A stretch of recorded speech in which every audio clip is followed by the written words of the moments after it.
बुलेटिनची सुरुवात आपण करणार आहोत राज्याच्या पोलीस दलामध्ये करण्यात आलेल्या मोठ्या फेरबदलांच्या बातमीनं। विधानसभेच्या हिवाळी अधिवेशनाच्या पूर्वी राज्य सरकारनं अधिकाऱ्यांच्या बदल्या केलेल्या आहेत आणि त्या संदर्भात एक मोठा निर्णय घेतला आहे। मुंबईचे कायदा आणि सुव्यवस्था विभागाचे सह पोलीस आयुक्त विश्वास नांगरे पाटील यांची एसीबीच्या अप्पर पोलीस महासंचालक पदी बदली करण्यात आली आहे। याशिवाय मिलिंद भारंबे यांची पदोन्नतीवर नवी मुंबईच्या पोलीस आयुक्तपदी वर्णी लागली आहे। पुण्याचे पोलीस आयुक्त असलेल्या अमिताभ गुप्ता यांची मुंबईत अप्पर पोलीस महासंचालक कायदा व सुव्यवस्था या पदावर बदली करण्यात आली आहे। तर मीरा भाईंदर वसई विरारचे पोलीस आयुक्त सदानंद दाते यांची दहशतवाद विरोधी पथकाच्या अप्पर पोलीस महासंचालकपदी नियुक्ती करण्यात आली आहे। तर पिंपरी चिंचवडच्या आयुक्तपदी विनय कुमार चौबे यांची नियुक्ती करण्यात आली आहे। आपण एक नजर टाकूयात कुठल्या अधिकाऱ्याची कुठे बदली करण्यात आलेली आहे। विश्वास नांगरे पाटील यांची अप्पर पोलीस महासंचालक लाचलुचपत प्रतिबंधक विभाग इथं बदली करण्यात आली आहे। सदानंद दाते हे अप्पर पोलीस महासंचालक असतील दहशतवाद विरोधी पथकाचे। अमिताभ गुप्ता अप्पर पोलीस महासंचालक असतील कायदा आणि सुव्यवस्थेचे। मिलिंद भारंबे पोलीस आयुक्त असतील नवी मुंबईचे। निसार तांबोळी हे यानंतरची बातमी आहे सीमेवरच्या तणावाची। हा तणाव निर्माण झाला भारत आणि चीन या दोन देशांच्या दरम्यान। अरुणाचलच्या तवांग सीमेवर भारत आणि चीनी सैन्यादरम्यान जोरदार झटापट झाली। शुक्रवारी चीनी सैन्याने भारतीय चौक्यांना विरोध करण्याचा प्रयत्न केला, मात्र भारतीय सैन्याने ड्रॅगनचा हा प्रयत्न अक्षरशः हाणून पाडला।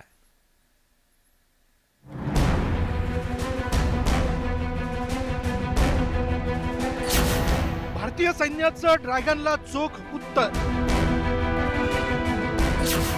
चीनी सैन्याचा प्रयत्न हाणून पाडला। तवांगमध्ये भारत चीनमध्ये संघर्ष।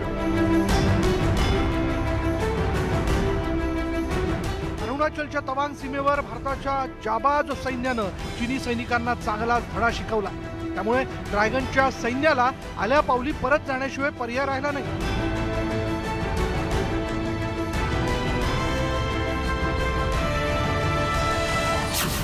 तारीख 9 डिसेंबर 2022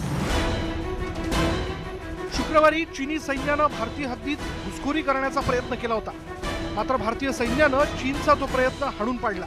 यावेळी दोन्ही सैन्यांमध्ये जोरदार झटापट झाली। त्याचा मोठा फटका चीनी सैनिकांना बसला। या संघर्षात एकही भारतीय जखमी झाला नसल्याचं केंद्रीय संरक्षण मंत्र्यांनी लोकसभेत स्पष्ट केलंय। 9 दिसंबर 2022 को पीएलए ट्रुप्स ने तवांग सेक्टर के यांगसे एरिया में लाइन ऑफ एक्चुअल कंट्रोल पर अतिक्रमण कर स्टेटस को एक तरफा बदलने का प्रयास किया। चाइना के इस प्रयास का हमारी सेना ने दृढ़ता के साथ सामना किया है। अध्यक्ष महोदय, तवांगच्या एलएसीवर हुलीद्वीप आणि परिक्रमा परिसरात भारतीय चौक्या। शुक्रवारी चीनी सैन्यानं या परिसरात विरोध करण्यास सुरुवात केली। त्यानंतर भारतीय सैन्य आणि चीनी सैनिकांमध्ये जोरदार झटापट झाली। भारतीय सैन्यानं ड्रॅगनचा तो प्रयत्न हाणून पाडला। इस फेस ऑफ में हाथापाई भी हुई है। भारतीय सेना ने बहादुरी से पीएलए को हमारी टेरिटरी में अतिक्रमण करने से रोका और उन्हें उनकी पोस्ट पर वापस जाने के लिए मजबूर कर दिया। अध्यक्ष महोदय, तवांगमध्ये भारत चीन सीमा जवळपास 17,000 फूट उंचीवर आहे। त्यामुळे या परिसरातून संपूर्ण अरुणाचल प्रदेशवर नजर ठेवणं शक्य होतं। संरक्षणाच्या दृष्टीनं हा भूप्रदेश भारतासाठी महत्त्वाचा असल्यामुळेच चीनी ड्रॅगनची या भागावर नजर आहे। 1962च्या युद्धामध्ये चीनने तवांगवर कब्जा केला होता, मात्र तवांग ब्रिटिशांनी आखलेल्या मॅकमोहन रेषाच्या आत असल्यामुळे चीनी सैन्यानं माघार घेतली होती। आता पुन्हा एकदा ड्रॅगनकडून सीमारेषेवर कुरापती काढण्याचा प्रयत्न करण्यात आलाय, मात्र भारतीय सैन्यानं चीनी सैनिकांना यशास तसं प्रत्युत्तर दिलं। Bureau report, news 18 Lokmat. Arunachal प्रदेशातील तवांगमध्ये भारत चीन सैनिकांमध्ये झालेल्या या चकमकीवरून संसदेत विरोधक सरकारला घेरण्याचा प्रयत्न करत आहेत। या मुद्द्यावर बोलताना गृहमंत्री अमित शहा यांनी काँग्रेसवर सडकून टीका केली। राजीव गांधी फाउंडेशनला 2005 ते 2007 या काळात चीनी दूतावासाकडून 1.35 कोटी रुपये मिळाले होते असा गंभीर आरोप अमित शहानी केला। काँग्रेसवर निशाणा साधत गृहमंत्री म्हणाले की काँग्रेसच्या राजवटीत हजारो किलोमीटर जमीन बळकावण्यात आली होती, मात्र भाजपच्या राजवटीत असं होऊ शकलेलं नाही।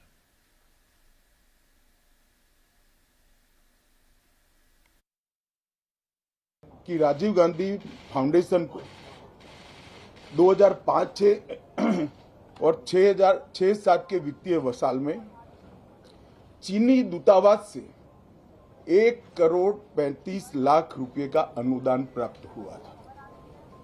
चूंकि एफसीआरए के कानून और उसकी मर्यादाओं के अनुरूप नहीं था, तो नोटिस देकर गृह मंत्रालय ने इसका रजिस्ट्रेशन रद्द किया था। अब मैं कांग्रेस पार्टी को पूछना चाहता हूं कि इन्होंने शोध तो जरूर किया होगा, क्या उनकी शोध में 1962 में जो हजारों हेक्टेयर भूमि भारत की चीन ने हड़प ली वो शामिल था क्या? नेहरू जी के प्रेम के कारण सुरक्षा परिषद में भारत की स्थायी सदस्यता बलि चढ़ गई। इस विषय को उन्होंने शोध का विषय बनाया था क्या?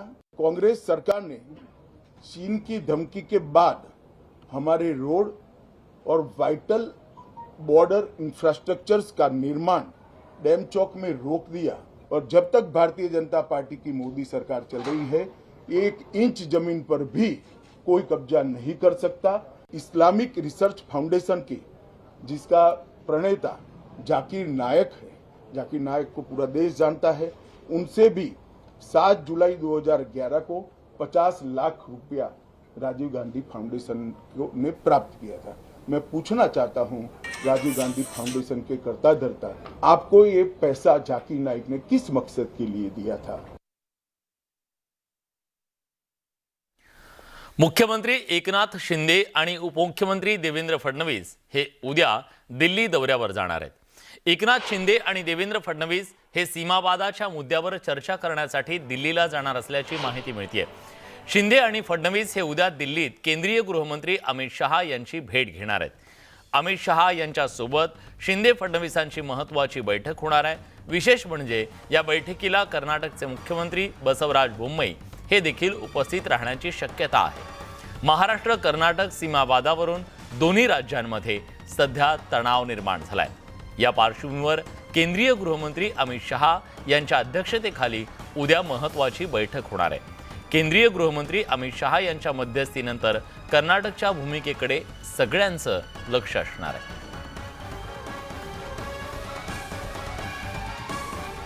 राज्यातल्या शेतकऱ्यांच्यासाठी वरदान ठरलेली जलयुक्त शिवार ही योजना राज्यात पुन्हा एकदा सुरू होणार आहे।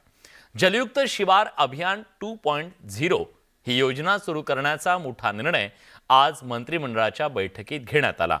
त्यामुळे महाराष्ट्रात पुन्हा सुजलाम सुफलाम होण्याचा मार्ग मोकळा झालाय, तर दुसरीकडे राज्याच्या विविध भागात सुमारे 60,000 कोटी रुपयांची गुंतवणूक करण्यासाठी मंत्रिमंडळ उपसमितीने मान्यता दिली आहे। या माध्यमातून राज्यात 53,000 जणांना थेट रोजगार उपलब्ध होणार आहे। राज्यातल्या शेतकऱ्यांच्यासाठी वरदान ठरलेली जलयुक्त शिवार योजना पुन्हा सुरू होणार आहे आणि जलयुक्त शिवार अभियान 2.0 योजना सुरू करण्याचा निर्णय आज मंत्रिमंडळ बैठकीत घेतला। त्यामुळे महाराष्ट्र पुन्हा सुजलाम सुफलाम होण्याचा मार्ग मोकळा झालाय।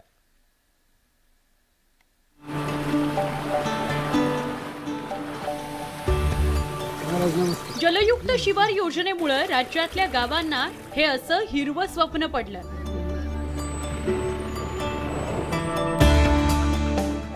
गावागावात पाणी खळाळलं। नेहमी शेतकऱ्यांच्या डोळ्यात दिसणारे पाणी इतिहास जमा होऊन बांधा बांधावर पाणी दिसायला लागलं। शेतकऱ्यांची दैन्यावस्था नष्ट व्हावी यासाठी तत्कालीन मुख्यमंत्री देवेंद्र फडणवीस यांनी 26 जानेवारी 2015 ला जलयुक्त शिवार योजना सुरू केली होती। जलयुक्त शिवार योजनेअंतर्गत केलेल्या कामांमुळे खरीप आणि रब्बी हंगामातील पिकांसाठी सिंचनाची सुविधा निर्माण झाली। या योजनेवर 9,633 कोटी रुपये खर्च करण्यात आले होते।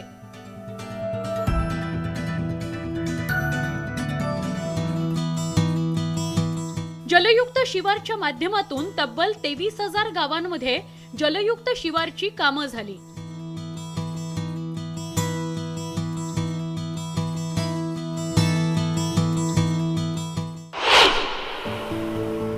जलसंधारणाच्या माध्यमातून शेतकऱ्यांच्या शेतात पाणी पोहोचलं.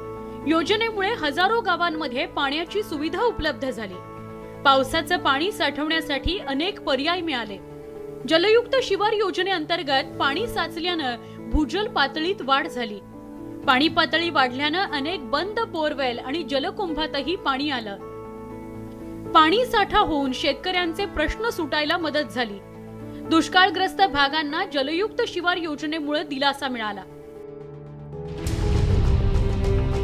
तर सरकारच्या या निर्णयावर विरोधकांनी टीका केली. मागच्या जलयुक्त शिवारात वेगवेगळे अनुभव महाराष्ट्राने पाहिलेले आहेत, अनुभवलेले आहेत. त्यावर बरेच आरोपी झालेले आहेत. त्याच्या चौकशी देखील करण्याची पाळी त्यावेळी आलेली होती. यावेळी नवीन जलयुक्त शिवाराची योजना असेल तर ती पारदर्शी कशी होईल याची काळजी शासनाने घ्यावी. जलयुक्तमुळे पीकपेरणी क्षेत्रात, उत्पन्नात आणि शेतकऱ्यांच्या राहणीमानाच्या दर्जातही वाढ झाली होती. त्याचा चांगला परिणाम गावागावात दिसून आला. त्यामुळे जलयुक्त शिवार अभियान 2.0 योजना पुन्हा एकदा महाराष्ट्राच्या समृद्धीत भर टाकण्यासाठी सिद्ध झाल्याचं स्पष्ट होत आहे. Bureau report, news 18 Lokmat. राज्याच्या विविध भागात सुमारे 60,000 कोटी रुपयांची गुंतवणूक करण्यासाठी मंत्रिमंडळाच्या उपसमितीनं आज मान्यता दिली. या माध्यमातून राज्यात 53,000 जणांना थेट रोजगार उपलब्ध होणार आहे. पुण्यात देशातील पहिल्या 10,000 कोटींचा इलेक्ट्रिक व्हेकल प्रकल्पाला मान्यता देण्यात आल्याची माहिती समोर आली आहे.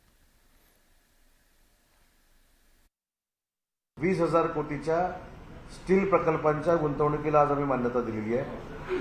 भद्रावती, चंद्रपूर इथे हरित तंत्रावर आधारित 20,000 कोटीच्या गॅसिफिकेशन प्रकल्पांना आज आम्ही मान्यता दिलेली आहे. अशा प्रकारे जवळजवळ 62,000 कोटीच्या प्रकल्पांना आज कॅबिनेट सब कमिटीमध्ये आम्ही मान्यता दिली आणि या प्रकल्पातनं किमान 45,000 बेरोजगार युवा पिढीला रोजगार मिळणार आहे. आमदार नितेश राणे यांनी ग्रामपंचायत निवडणुकीच्या प्रचारात कणकवलीतल्या नांदगावच्या ग्रामस्थांना धमकी दिली. त्यावरून बराच वादही झाला. यावर आदित्य ठाकरे यांना प्रश्न विचारण्यात आला, पण आदित्य ठाकरे यांनी नितेश राणे यांचं नाव ऐकताच शी त्यांच्यावर काय बोलणार असं म्हणत अवघ्या एका वाक्यात विषय संपवला. त्याला प्रत्युत्तर देताना नितेश राणेंनी आदित्य ठाकरेंवर अगदी खालच्या भाषेत टीका केली. दीपक केसरकरांनी वयानुसार नितेश राणेंना मॅच्युरिटी येईल असं म्हटलं.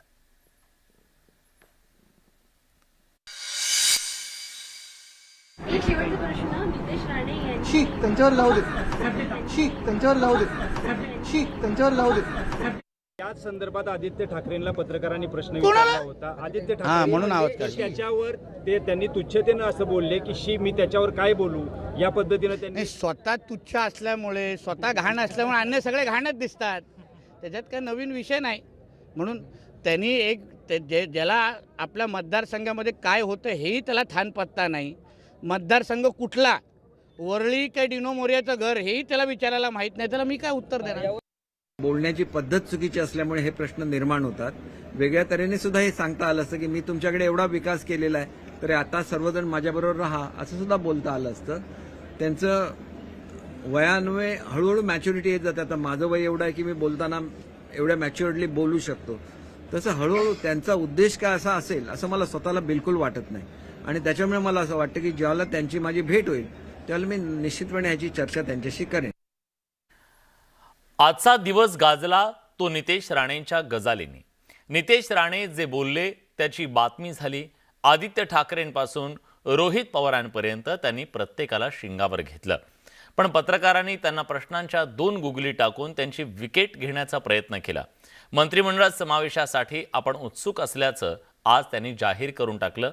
राज्यात सध्याच्या सरकारमध्ये मंत्रिमंडळ समावेशासाठी अनेक आमदार इच्छुक आहेत. त्यात नितेश राणेंच्या निमित्तानं आणखी एकाची भर पडली आहे. आपण विस्तारासाठी थांबा ना तुम्ही. आम्ही माझ्या सकट सगळे थांबले. थांबा. मी झालं मला माझ्या सकट विस्तारासाठी थांबले. कारण का नाही, पूर्ण ऐकून घ्या माझं उत्तर. माझं म्हणणं आहे, कारण आता फक्त 8 आणि 8च आहेत ना, फक्त 16 आहेत. 42 मंत्री भरायचे असतात टोटल. हां, तर जेव्हा पूर्ण मंत्रिमंडळ येईल तेव्हा हा प्रश्नाचं उत्तर भेटेल. तुम्ही मुख्यमंत्री झाले तर सर्वच प्रश्न सुटतील असं आमचं मत आहे. हाय ना, नितेशजी थोडासा माझा लवकर कार्यक्रम करायचा ठरला. आणि नितेश राणेंमध्ये पुन्हा एकदा शाब्दिक युद्ध रंगण्याची शक्यता आहे. रोहित पवारांनी ॲमेझॉनच्या अलेक्सा सारखं प्रत्येक मुद्द्यावरती बोलू नये असा सल्ला नितेश राणेंनी दिला. रोहित पवारांनी शरद पवारांकडून खूप काही शिकण्यासारखं असल्याचा टोलाही राणेंनी लगावला. रोहित पवार ॲमेझॉनची अलेक्सा, नितेश राणेंचा रोहित पवारांवर निशाणा. प्रत्येक गोष्टीत न बोलण्याचा राणेंचा सल्ला. रोहित पवार आणि नितेश राणेंमध्ये पुन्हा शाब्दिक युद्ध रंगण्याची शक्यता आहे. रोहित पवारांनी ॲमेझॉनच्या अलेक्सा सारखं प्रत्येक मुद्द्यावर बोलू नये असा सल्ला नितेश राणेंनी दिला. रोहित पवारांनी शरद पवारांकडून खूप काही शिकण्यासारखं असल्याचं सुद्धा त्यांनी सांगितलंय. ते ॲमेझॉनच्या अलेक्सा सारखं सगळ्याच गोष्टीवर बोलू नये. पहिल्यांदा आमदार झालेला आहे.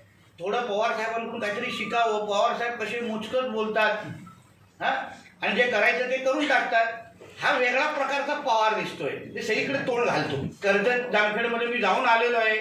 24ला निवडून येण्याचे वांदे आहेत म्हणून त्याला बोल बायडेन, पुटिन, हे सगळे भाजचे विषय सोड ना. कर्जत जामखेड बघ ना. या वादाला तोंड फुटलं शक्ती कायद्याच्या मुद्द्यावरून. शक्ती कायद्याच्या अंमलबजावणीला राज्य सरकार दिरंगाई करत असल्याचं रोहित पवार म्हणाले होते. तुमचं सरकार इथं आहे, तुमचं संवाद त्या ठिकाणी केंद्रामध्ये आहे की शक्ती कायदा जो महिलांच्या बाबतीत, आणि जेव्हा आपण महिला म्हणतो तेव्हा सगळ्या समाजाच्या महिला त्याच्यामध्ये येतात, तो कायदा आपण अप्रुव्हलसाठी केंद्र सरकारकडे दिला होता. तो कुठली ती छोटी मायनर त्रुटी त्याच्यामध्ये आहे म्हणून तो परत त्या ठिकाणी पाठवला. आधी शक्ती कायद्याच्या बद्दल आपण बोललं पाहिजे, कारण सगळ्या स्त्रिया, समाज, धर्म हा न बघता सगळ्या स्त्रिया आपल्यासाठी त्या ठिकाणी महत्त्वाच्या आहेत आणि हे महत्त्व जाणून घेतलं पाहिजे. हे महत्त्व कदाचित या सरकारला माहीत नाही. शक्ती कायदा सक्षम करून त्याला अंमलबजावणी पण आमचं सरकार करेल आणि मग त्याचे जे काही सहकारी आहेत महाविकास आघाडीचे, ते पहिले 1-2 मी आम्ही आतमध्ये टाकू निश्चितपणे. ते बरोबर चौकटीत आहेत आणि आमच्या रेंजमध्ये आहेत. यापूर्वीही नितेश राणे आणि रोहित पवार यांच्यात सोशल मीडियात ट्विटर वॉर रंगलं. आता दोघांमधले हे शाब्दिक युद्ध दीर्घकाळ चालण्याची शक्यता नाकारता येत नाही. सचिन जाधवसह ज्ञानेश्वर चाळोखे, न्यूज 18 लोकमत, कोल्हापूर. यानंतर बातमी राज्यातल्या सत्ता संघर्षासंदर्भातली. या सत्ता संघर्षावरचा आता जी सुनावणी आहे सुप्रीम कोर्टातली ती 10 जानेवारीला होणार आहे. ठाकरेंच्या वकिलांनी 7 न्यायमूर्तींच्या घटनापीठाच्या समोर सुनावणी घेण्याची मागणी केली. त्यावर कोर्टानं लेखी स्वरूपात 3 पानी नोट सादर करण्याचे आदेश वादी तसंच प्रतिवादींना दिले. पुढच्या सुनावणीला यावर कोर्ट आपला कदाचित निर्णय देऊ शकतं. Specifically senior council Kapil Sibal यांनी जे 7 जजेसची मागणी केली होती त्यावरच जे सबमिशन किंवा नोट फाईल होईल तेच इतर म्हणजे पक्षकार आहेत त्यांना दिले जाईल. त्यानंतर जे निर्देश दिले कोर्टने की जे इश्यू फ्रेम केलेले कोर्टाने त्यावर आर्ग्युमेंट होईल आणि हे 10 जानेवारीला लिस्ट होईल मॅटर. राज्यपाल भगतसिंग कोश्यारींनी छत्रपती शिवाजी महाराज यांच्याविषयी केलेल्या विधानाचा वाद थांबायचं नाव घेत नाहीये. राज्यपाल भगतसिंग कोश्यारी आणि महापुरुषांबाबत वादग्रस्त विधानं करणाऱ्यांविरोधात मंगळवारी पुणे बंदचं आवाहन करण्यात आलं. यावेळी निघालेल्या मोर्चात भाजपचे खासदार उदयनराजे भोसले सुद्धा सहभागी झाले. पण त्यांनी सर्वधर्मीय शिवप्रेमी मोर्चाच्या व्यासपीठावर जाऊन भाषण करणं मात्र टाळलं. त्यामुळे उदयनराजे मर्यादित पातळीवर नाराजी प्रकट करत कॅल्क्युलेटेड रिस्क तर घेत नाहीयेत ना अशी चर्चा सुरू झाली आहे.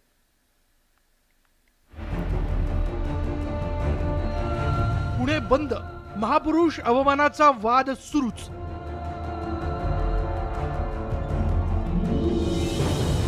पुणे बंद मोर्चात उदयनराजेंचाही सहभाग.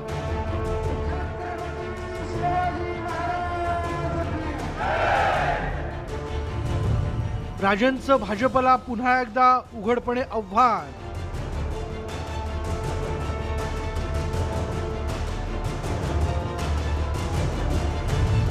मोर्चात सहभाग पण भाषण करणं टाळलं. पुण्यात सर्वधर्मीय पुणेकरांनी विराट असा मूक मोर्चा काढत सत्ताधाऱ्यांवर टीकेची तोफ डागली.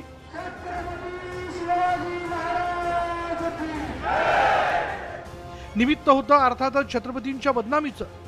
पुणेकरांनीही अगदी कडकडीत बंद पाळून या मोर्चात सहभाग नोंदवला. पण या सरकारविरोधी मोर्चाचं खास आकर्षण ठरले ते छत्रपती उदयनराजे भोसले. उदयनराजेंनी डेक्कन ते लाल महाल पर्यंत पायी चालून या मोर्चात आपला सक्रिय सहभाग नोंदवला. एवढंच नाही तर लाल महालात मा जिजाऊंचं दर्शन झाल्यावर स्वपक्षावरील आपली नाराजी प्रकट केली.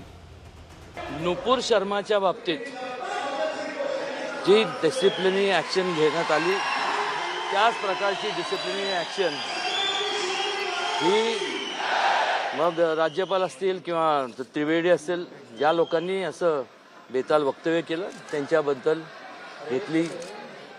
घेण्यात यावी. दरम्यान उदयनराजेंनी या सरकारविरोधी व्यासपीठावर भाषण करणं मात्र टाळलंय. तोच धागा पकडून शिवसेनेच्या उपनेत्या सुषमा अंधारे यांनी उदयनराजेंना राजीनामा भिरकवण्याचं खुलं आवाहन केलंय. उदयनराजे साहेब आपल्या सोबत हार घालायला होते. आम्हाला वाटलं होतं की ते निषेध नोंदवायला इथे येतील आणि आम्ही त्यांच्या समोर बोलू शकू. त्यांना कुछ हम सुनाएंगे कुछ वो कहेंगे असं काहीतरी होईल. पण ते आता उपस्थित नाहीत. कदाचित महापुरुषांचा झालेला अवमान त्यांना सहन झाला नसेल आणि ते तडकाफडकी लगेच खासदारकीचा राजीनामा द्यायला दिल्लीला गेले असतील असं आपण म्हणू शकतो. या पुणे बंदच्या मोर्चात तब्बल 150च्या वर शिवप्रेमी संघटना सामील झाल्या होत्या. सत्ताधारी भाजप, शिंदे गट आणि मनसेनं मात्र या मोर्चात सहभाग घेतला नाही. पण असं असतानाही भाजपचे खासदार असलेल्या उदयनराजेंनी मात्र या मोर्चात मर्यादित सहभाग नोंदवून भाजपला अप्रत्यक्ष इशाराच दिला. त्यामुळेच आता तरी भाजप राज्यपालांना माघारी बोलवणार का हे पाहणं महत्त्वाचं ठरणार आहे. व्हिडिओ जर्नालिस्ट सचिन हंसाटेसह चंद्रकांत फुंदे, न्यूज 18 लोकमत, पुणे. या सगळ्या घडामोडींसोबत बुलेटिनमध्ये आपण एक छोटासा ब्रेक घेतोय. ब्रेक नंतर इतर काही महत्त्वाच्या घडामोडी. कुठे जाऊ नका, पहा फक्त न्यूज 18 लोकमत. ब्रेक नंतर तुमचं पुन्हा एकदा स्वागत. तुम्ही पाहताय दिवसभराच्या बातम्या. राज्याच्या हिवाळी अधिवेशनाला नागपुरात 19 डिसेंबर पासून सुरुवात होणार आहे. 30 डिसेंबर पर्यंत हे अधिवेशन चालणार आहे. विधानसभा कामकाज सल्लागार समितीच्या बैठकीत हा निर्णय घेण्यात आला. हे हिवाळी अधिवेशन 2 आठवडे चालणार आहे. तब्बल 3 वर्षांनी नागपुरात हिवाळी अधिवेशन होणार आहे.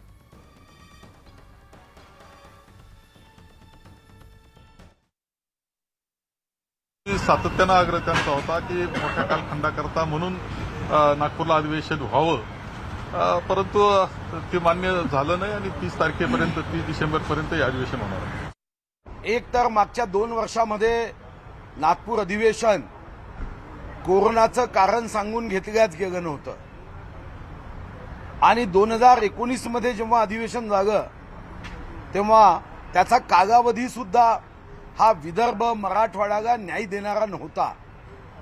माननीय मुख्यमंत्री, माननीय उपमुख्यमंत्री यांचं मी अभिनंदन करेन की विदर्भाच्या या अधिवेशनाच्या संदर्भात गंभीरतेने हे अधिवेशन व्हावं. या अधिवेशनामध्ये या सर्व क्षेत्राच्या विकासावर संवाद आणि चर्चा व्हावी या दृष्टीने या अधिवेशनाचा कालावधी हा 30 तारखेपर्यंत आजच्या बीएससी मध्ये निश्चित करण्यात आला आहे. ओबीसी आरक्षण आणि स्थानिक स्वराज्य संस्थांच्या निवडणूक प्रकरणी दाखल करण्यात आलेल्या याचिकांवर आता एकत्रितपणे सुनावणी होणार आहे. सरन्यायाधीशांनी या प्रकरणी याचिकाकर्त्यांना एकत्रितपणे मुद्दे मांडण्यास सांगितलं. त्यामुळे आता 17 जानेवारीला या प्रकरणाची पुढची सुनावणी होणार आहे.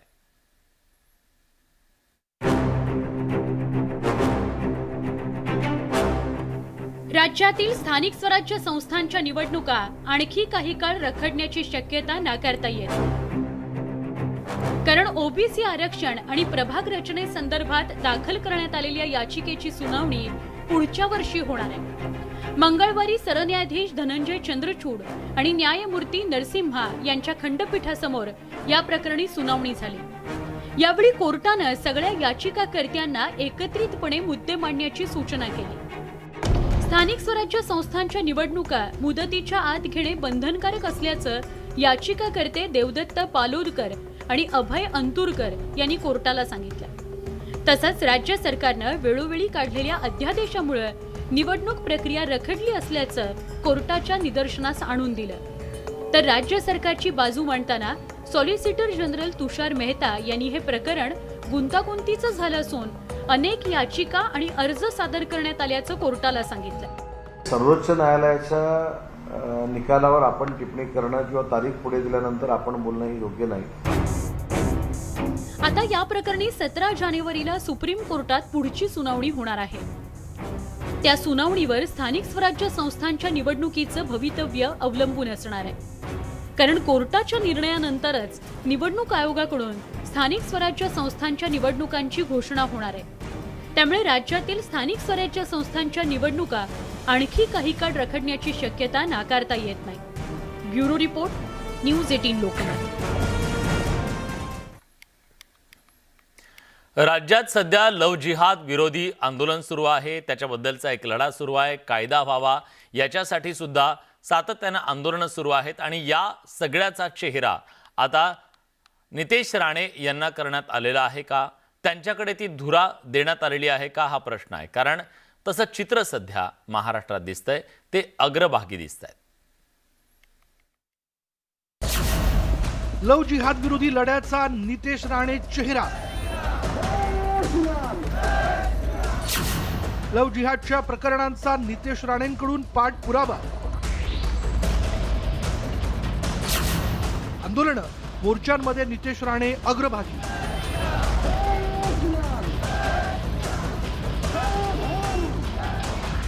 महाराष्ट्रात श्रीरामपूर, कोल्हापूर, नाशिक आणि पाटणमध्ये लव जिहादची प्रकरणं समोर आली आहेत। अनेक मुलींना प्रेमाच्या जाळ्यात ओढून त्यांच्यावर धर्मांतरासाठी जबरदस्ती केली जात असल्याचा आरोप होऊ लागलाय। या सगळ्या प्रकरणांमध्ये भाजप आमदार नितेश राणेंनी आवाज उठवण्याचं काम केलंय।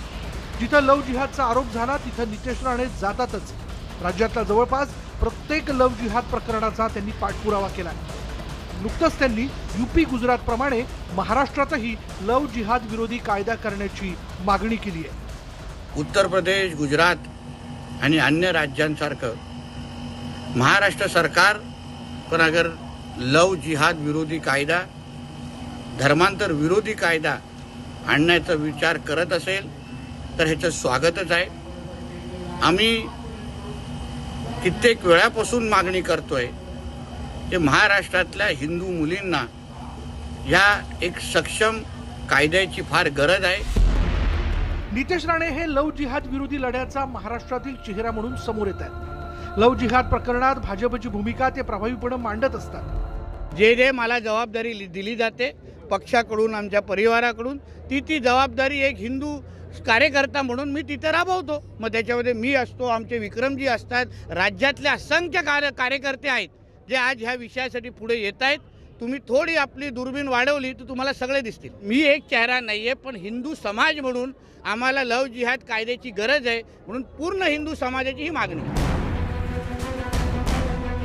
भाजपमध्ये भ्रष्टाचाराची प्रकरणं किरीट सोमय्या सांभाळतात। महिला अत्याचारांच्या प्रकरणात चित्रा वाघ किल्ला लढवतात, तर लव जिहादच्या प्रकरणात नितेश राणे रस्त्यावर उतरतात। नारायण राणे हे दिल्लीच्या राजकारणात आहेत। लव जिहाद विरोधी आंदोलनाच्या निमित्तानं नितेश राणेंना राज्यस्तरावरील नेते अशी ओळख मिळू शकते।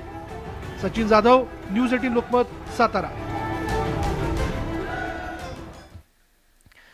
यानंतर एक वेगळी बातमी एका अनोख्या गिफ्टची आहे। मित्राच्या वाढदिवसाला कोणी काय भेट देईल याचा नेम नाही। बीडमध्ये हौशी मित्राने आपल्या खास मित्राला वाढदिवसानिमित्त असंच एक अनोखं गिफ्ट दिले। तुम्ही सुद्धा चकित व्हाल। बीडच्या माळीवेस भागात वाजत गाजत निघालेली ही मिरवणूक ही मिरवणूक कुठल्या यात्रेतली नाही, तर ही मिरवणूक आहे खास गिफ्टची. यात गिफ्ट कुठे असा प्रश्न तुम्हाला पडला असेल. हा, पडणार आहे.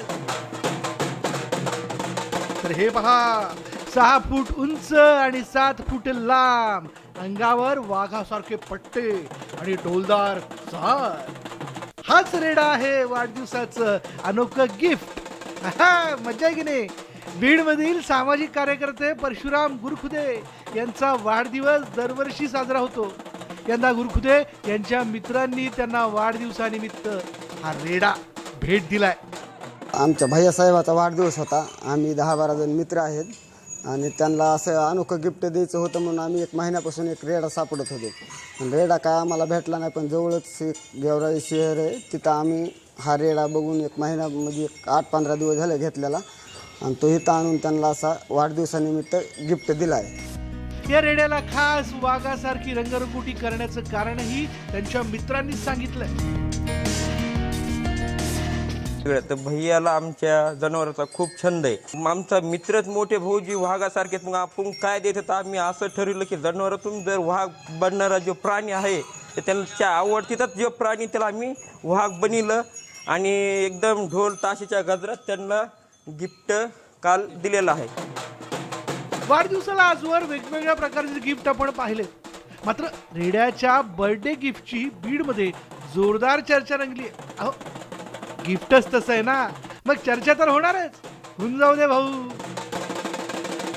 सुरेश जाधव, न्यूज 18 लोकमत, बीड. आता बर्थडे बॉय या रेड्याचं काय